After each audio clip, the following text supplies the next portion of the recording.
Sejam bem-vindos ao canal Hoje na História. No vídeo de hoje iremos falar sobre o dia 10 de março de 1906. Catástrofe de Corrières. A catástrofe de Corrières foi o pior acidente mineiro registrado na Europa, tendo provocado a morte de 1.099 mineiros, incluindo muitas crianças, no norte da França, em 10 de março de 1906. Foi superado na dimensão de vítimas pela tragédia ocorrida na República Popular da China, na mina de carvão Benxiu, ocorrida em 26 de abril de 1942, na qual morreram 1.549 mineiros. Foi uma explosão causada pela ignição de pó de carvão cuja causa não foi conhecida, e que devastou totalmente a mina. O nome provém do facto de a companhia que operava a mina se chamar Compagnie des Mines de Oile de Corrières, Companhia de Minas de Hulha de Corrières, fundada em 1852, localizada entre as localidades de Méricourt, 404 mortos,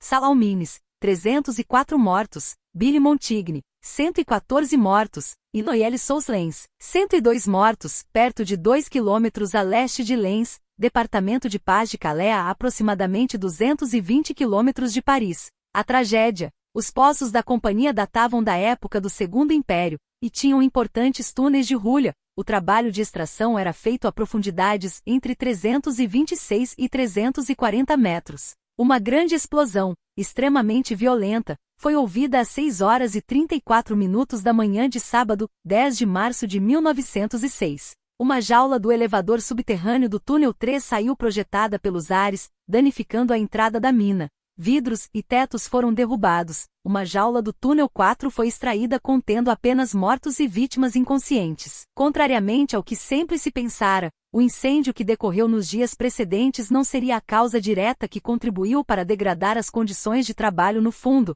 gases tóxicos, e aumentaram a mortalidade. De facto, tinha-se descoberto fogo em um dos túneis de Méricourt. Os engenheiros e chefes decidiram erguer barreiras para o reter. Pierre Simon, um delegado mineiro, solicitou que ninguém descesse até que o fogo se tivesse extinguido, mas a sua advertência não foi levada em conta. A explosão foi provavelmente causada por Grisou devido ao uso de lâmpadas sem proteção. Número de vítimas e polêmicas sobre o auxílio. O acidente originou um total oficial de 1.099 vítimas, dos cerca de 1.800 mineiros que se encontravam no local nesse dia, mas o número real foi provavelmente superior em virtude da presença de trabalhadores irregulares, cujas mortes não foram imputadas a este acidente. Além disso, a maior parte dos trabalhadores morreram asfixiados ou queimados pelas rajadas ardentes de gás tóxico. Apenas 576 mineiros conseguiram escapar da catástrofe. Ao número deve adicionar-se a morte de pelo menos 16 membros das equipas de socorro e resgate que intervieram sob precárias condições de higiene e segurança.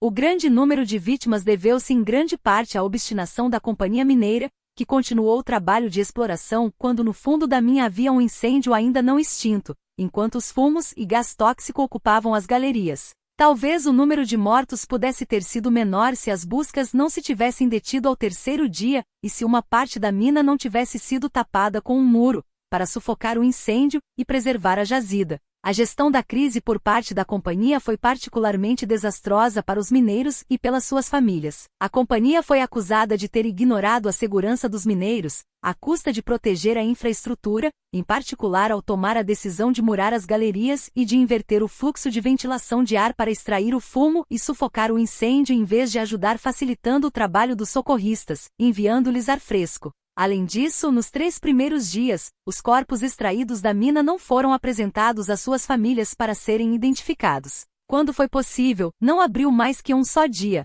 As famílias deviam assim passar um dia diante dos 1.000 corpos para identificar quem era seu familiar. Nenhum responsável da mina, nem qualquer funcionário, deu informação aos familiares. Sobreviventes. Em 30 de março, 20 dias depois da explosão, 13 rescapés, sobreviventes, conseguiram pelos seus próprios meios sair para a superfície, depois de terem andado quilômetros, dentro da escuridão total, comendo o que encontravam, comida dos mineiros, e sacrificando um cavalo. Um 14º sobrevivente foi encontrado em 4 de abril, graças à ajuda de uma equipa de socorristas portugueses que se ofereceram espontaneamente para ajudar, e que levavam aparelhos respiradores que faltavam às companhias mineiras locais. É preciso notar que quando os socorristas alemães chegaram, as buscas já tinham sido abandonadas, além de terem sido recebidos com hostilidade devido à crise franco-alemã em Marrocos. O último sobrevivente dos 14 rescapés chamava-se Honoré Couplet e morreu em 1977, aos 91 anos.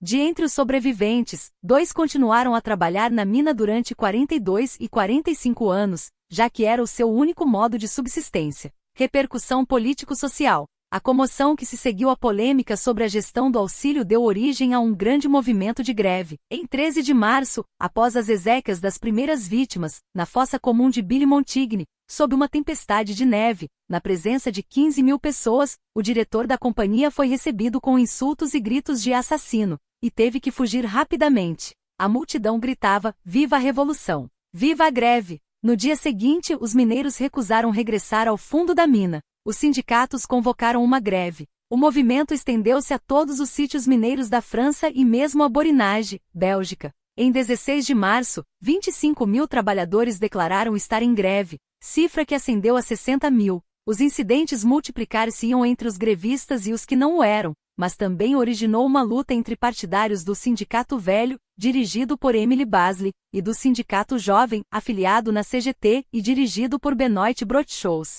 Frente aos mineiros encolerizados, Georges Clemenceau, então ministro do Interior, mobilizou 30 mil oficiais e soldados e enviou 13 comboios com militares. Houve numerosas detenções. A catástrofe teve lugar 20 anos depois da publicação da primeira edição da novela Germinal, de Émile Zola, cuja história gira em torno de uma greve numa mina de carvão. O serviço postal francês colocou em circulação em 6 de março de 2006 um selo postal, com um valor de €0,53 comemorando a data da tragédia. Com um formato vertical de 30x 40 mm, foi desenhado por Paul Verret-Lemarinier a partir de uma obra de Lucien Jonas, de 1880 a 1947, e representa um mineiro dotado de uma lâmpada na mão e um chapéu de couro usado nas minas. Foi impresso em heliogravura numa folha de 48 selos. De 9 a 11 de outubro de 2006 foi organizado no Centro Histórico Mineiro do Norte de Paso de Calé um colóquio internacional sobre a catástrofe e as suas consequências. Houve também uma dupla exposição até 7 de janeiro de 2007.